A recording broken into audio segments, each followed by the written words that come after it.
What's up, folks, and welcome back to the channel. If you're a POD seller like me, you've probably heard the news.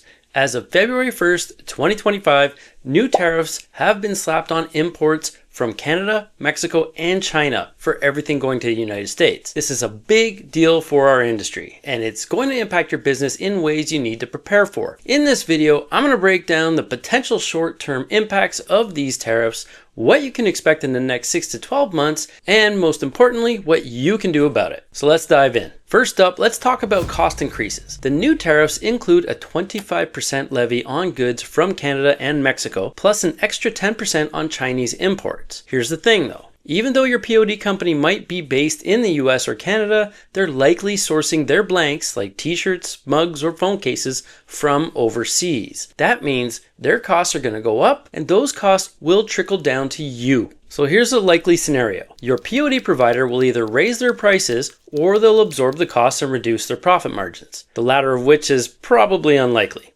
Either way, it's bad news for your bottom line. So if you're on a tight margin already, you might need to raise those prices on Etsy, but that could risk losing price-sensitive customers. Alternatively, you could absorb the cost and take a hit on your profits. As always, I don't like to focus on doom and gloom, and I don't like to prey on people's fears, so here are some action steps. Ask your POD provider how they're handling the tariffs. Are they raising prices?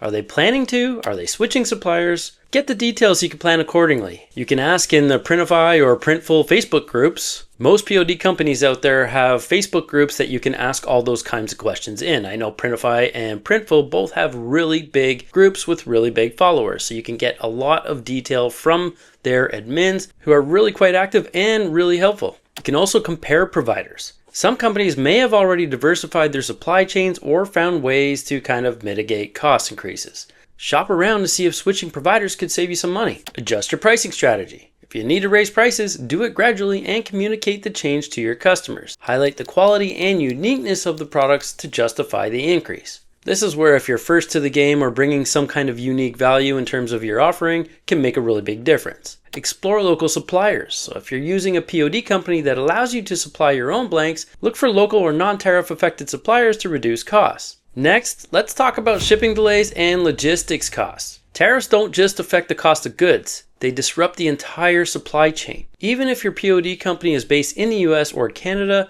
their blanks are likely coming from overseas. That means delays in getting materials to their fulfillment centers, which could lead to longer production times for your orders. And it's not just production. Shipping fees are probably going to go up too. If you're selling to customers in Canada, Mexico, or overseas, expect higher shipping costs and longer delivery times. This is a double whammy for Etsy sellers. Longer delivery times mean potentially unhappier customers, and higher shipping costs means tighter margins. So your action steps on this one: communicate with your customers.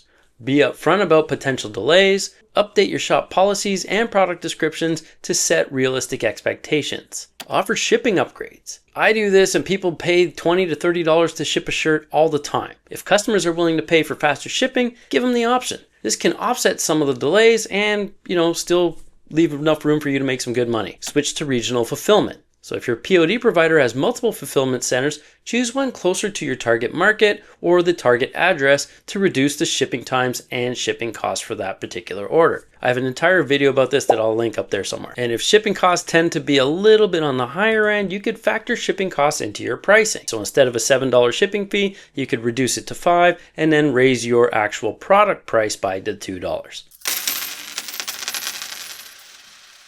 Now here's where it gets a little tricky. Canada and Mexico aren't taking these tariffs lying down. They've announced retaliatory tariffs on US goods, and that includes products from US-based POD companies. So if you're selling to these markets, your products just got more expensive and maybe a little bit less competitive. Even Canadian POD companies are affected. If they source their blanks from the US or other tariff hit regions, their costs are going to go up too. The likely outcome? Reduced sales in Canada and Mexico too. These are huge markets for many Etsy sellers, so this is a huge blow. Your action steps here are to shift your focus to domestic markets. If sales in Canada and Mexico are declining, double down on marketing to US customers. This is something I've done for a long time. You can use targeted ads or targeted designs to attract local buyers. Explore non-tariff markets. You can look for opportunities in areas less affected by tariffs like Europe or some parts of Asia. You can diversify your product offerings too.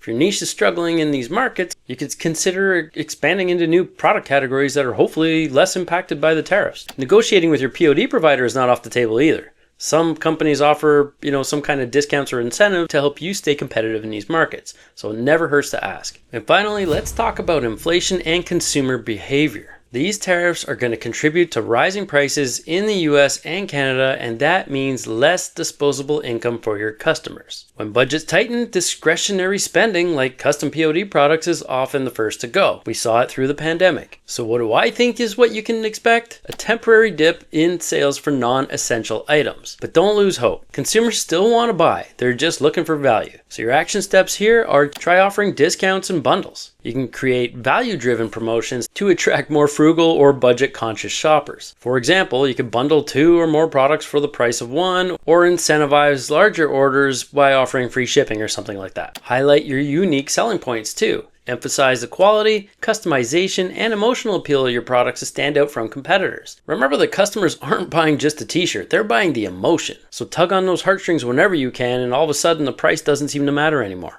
Run limited time sales. You can create urgency with flash sales or limited time offers to encourage purchases, right? We know that when a sale is going to end that night, Etsy shows a countdown of how long is left in that sale. So that encourages customers to add it to cart and buy right away. Focus on evergreen niches. Some niches like personalized gifts or home decor are less sensitive to economic downturns. Also another reason why I sell t-shirts. It's one of those things that just won't go out of style. And I would double down on these categories to maintain sales. All right, we've covered the immediate and short-term impacts of the 2025 tariffs the way I see it and what you can do to survive the next 6 to 12 months. But what about the long term? How are these tariffs going to shape the future of POD and Etsy selling over the next 4 years? In this section, we're going to dive into the long-term effects, the likely scenarios, and how you can turn these challenges into opportunities.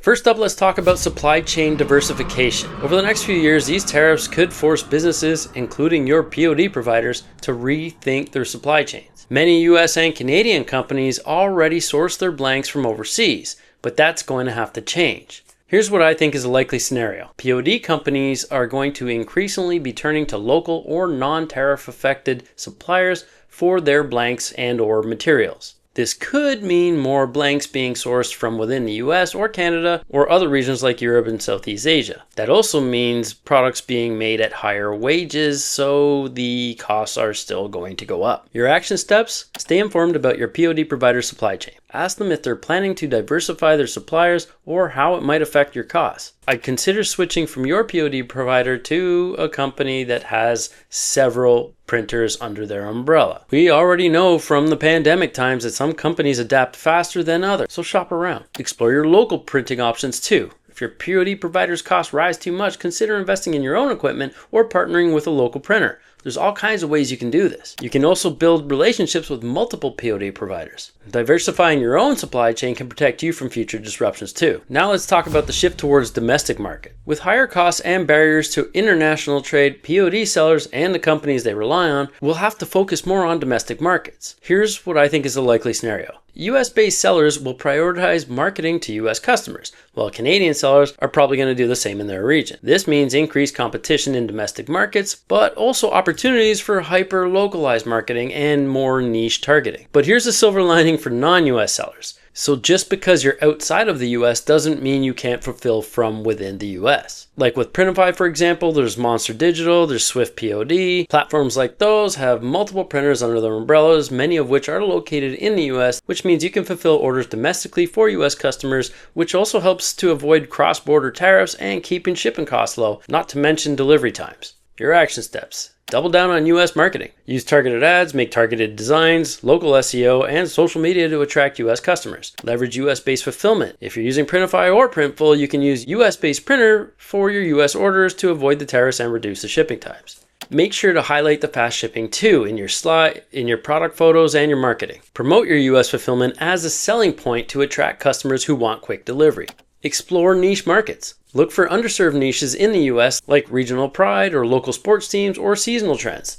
Collaborate with other sellers. You can partner with other US-based sellers to cross-promote and grow your customer base. Now the next one sounds like a mouthful, but it's not that bad. We're talking about technological and operational adaptation. To offset higher cost POD companies and the sellers who rely on them will have to invest in automation in some way or better inventory management and potentially even in-house printing capabilities. Here's what I think is the likely scenario in this case. POD companies are going to have to adopt new technologies to kind of streamline operations and maybe reduce reliance on external suppliers. This could mean faster production times, lower long-term costs, and more control in the printing process. Your action steps are to ask your POD provider about their tech upgrades. Are they investing in automation or any new equipment? How will or could this benefit you? Otherwise, invest in your own tools. If you're worried about the future of POD, you can consider investing in a heat press, a printer, and order pre-made transfers to reduce reliance on third-party providers. And then you can press your own, and 100 transfers only take up this much room on a shelf space, so all you have to do is order your blanks and press them. I'm personally not going to do this because I've been there, done that through the pandemic, and I would still like to be able to travel whenever, wherever I can. And ultimately, the POD industry is still in its infancy, is just getting started, and it's growing exponentially. It's not going anywhere, and I'm not worried that way. Make sure to stay agile too. The POD industry is evolving fast, so be ready to pivot to new print companies and adapt to new technologies and/or processes. Next up is market consolidation. This one's a big one. Over the next few years, I think smaller POD companies might struggle to absorb the increased costs, while larger players with more resources could adapt more easily. So here's the likely scenario. The POD industry could see even more consolidation, with smaller sellers exiting the market or being acquired by larger competitors. We've already seen a massive merger of the two titans of the industry, Printify and Printful, which so far has continued to bode well for us POD sellers. And while these mergers could mean fewer options for companies to choose from for Etsy sellers, it could also make for opportunities for larger volume discounts as these companies leverage their buying power. They'll be able to get cheaper shipping and overall cost reductions, which will hopefully trickle down to us sellers, at least partially as they have in the past. Case in point is Printify's product range, pricing, and turnaround times hard to beat, largely just due to the sheer volume. Your action steps: build brand loyalty. Focus on creating a recognizable brand that stands out in a crowded market. Collaborate with other sellers. Join forces with other Etsy sellers to share resources, maybe introduce marketing collaborations, and grow together. Consider scaling up. If you're serious about POD, now might be the time to invest in your own equipment and take control of your production. I did this through COVID and we crushed it, but it kept us handcuffed in our home, working in our business instead of on it. So there is that. Stay competitive. Keep an eye on industry trends and be ready to pivot if the market shifts. Finally, let's talk about geopolitical and economic uncertainty. What does that mean? Ongoing trade tensions and retaliatory measures could create long-term instability, making it harder to plan for the future. Businesses will likely face continued uncertainty with more volatile currency exchange rates, fluctuating material costs, and more unpredictable trade policies.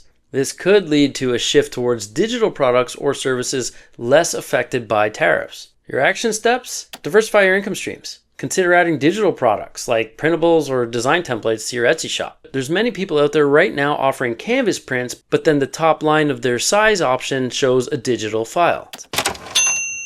If you're selling internationally, use tools like PayPal or Wise to lock in exchange rates and protect your profits. Build a financial buffer.